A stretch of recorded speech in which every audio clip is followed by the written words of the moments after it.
Class.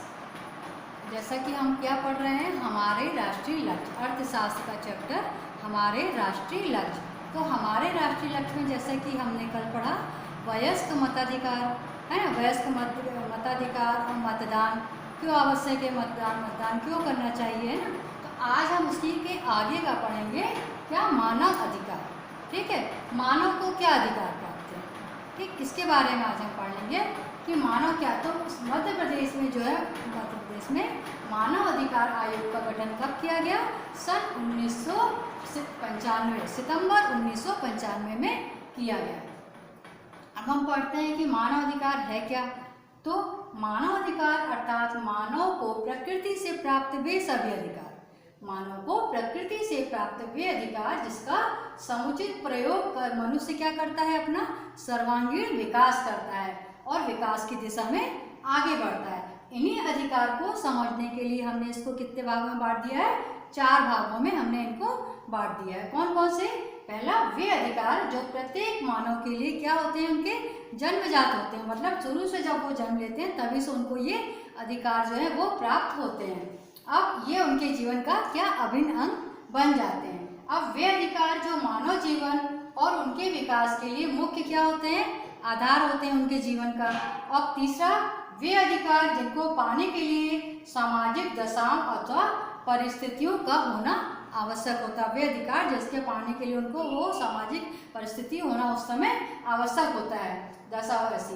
और वे अधिकार जो मानवीय प्राथमिक जो आवश्यकता हो उसकी मांग पर, प्राथमिक मांग क्या रहती है लोगों की, है ना, उस पर आवश्यकता व मांग पे आधारित होते हैं। अब इसके बाद ये हमने क्या पढ़ लिया, मानव को, इसको हम अधिकार को समझने के लिए इसको हमने 4 भागों में बांट दिया। तो किन परिस्थितियों में मानव का अधिकार आवश्यक होता है, इसलिए हमने इसको 4 भागों में बांटा, ये हमने इसको आपको ही बताया। अब मानव अधिकार की घोषणा, सार्वभौमिक रूप से मानव अधिकार की घोषणा कब की गई थी, तो संयुक्त राष्ट्र संघ की महासभा में 10 दिसंबर 1948 को, कब, 10 दिसंबर 1948 को इसको क्या किया था, पारित किया गया था। कब पारित किया था, 10 दिसंबर 1948 को इसे पारित किया गया था।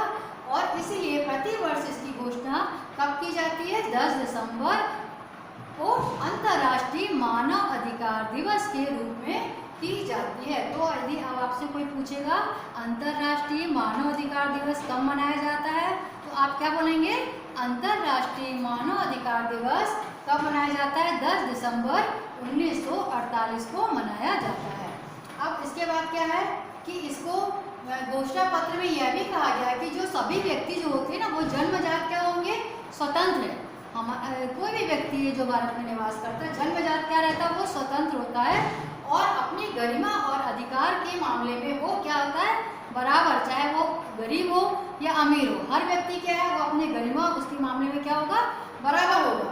इनमें कोई किसी प्रकार का भाषा, लिंग, क्षेत्रीयता, भाषावाद, राजनीतिवाद, हर उससे इसमें समानता होगी। मतलब ऐसा नहीं है कि आप बहुत बड़े वो हो गए हैं तो बहुत वो हैं, या कोई छोटे हैं तो आपको अलग माना जाएगा, ऐसा नहीं। कानून की दृष्टि से आप सभी लोग क्या है, एक बराबर हैं, ठीक है।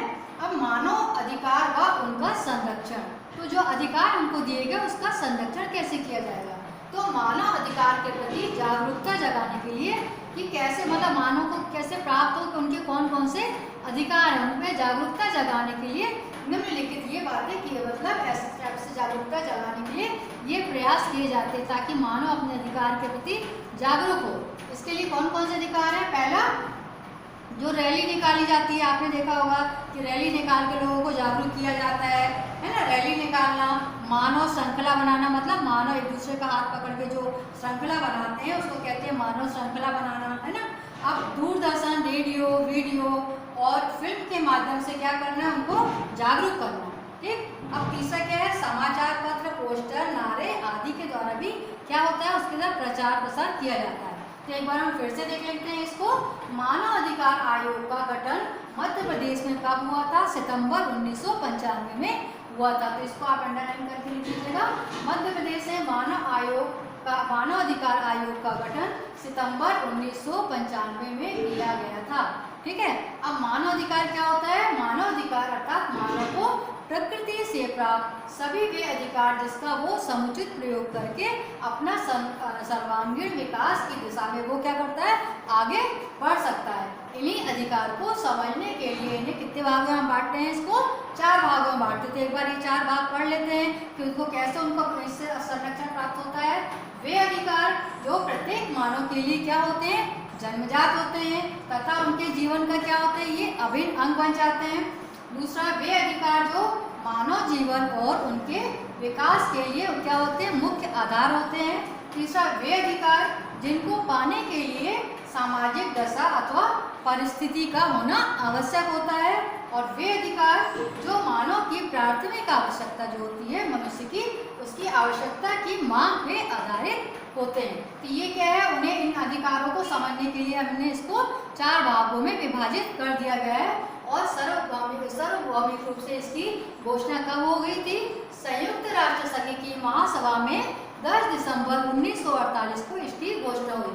उसके बाद प्रतिवर्ष जो 10 दिसंबर 1948 है ना, उस दिन क्या मनाया जाने लगा, अंतर्राष्ट्रीय मानव अधिकार दिवस मनाया जाने लगा। तो ये आप अच्छे से नोट करिए क्योंकि ये हमेशा पूछा जाता है, अंतर्राष्ट्रीय मानव अधिकार दिवस कब मनाया जाता है।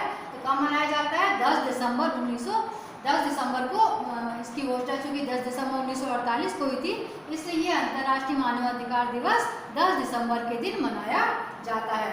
अब इसके मानव अधिकार का उसका संरक्षण क्या है, मानव अधिकार के प्रति जागरूकता उसको जगाने के लिए क्या क्या बातें निम्नलिखित प्रयास किए जाते हैं। रैली निकाली जाती है, श्रृंखला बनाई जाती है, मानव श्रृंखला है ना, और दूरदर्शन, रेडियो, वीडियो और फिल्म के माध्यम से उनको जागरूक किया जाता है। समाचार पत्र, पोस्टर, नारे इत्यादि के द्वारा उनको क्या किया जाता है, जागरूक किया जाता है। और सामूहिक रूप से उन संगोष्ठी की जाती, मीटिंग रखी जाती है, उसके माध्यम से भी लोगों को मानव अधिकार के प्रति जागरूक किया जाता है। तो आज हमने पढ़ लिया मानव अधिकार, ठीक है। हमारे राष्ट्रीय लक्ष्य नागरिक शास्त्र का लेसन 2 के अंतर्गत मानव अधिकार क्या है, ये आप इसको अपने कॉपी में अच्छे से नोट कर लीजिए। अब इसके आगे का हम इसके बाद वाले पीरियड में पढ़ाएंगे।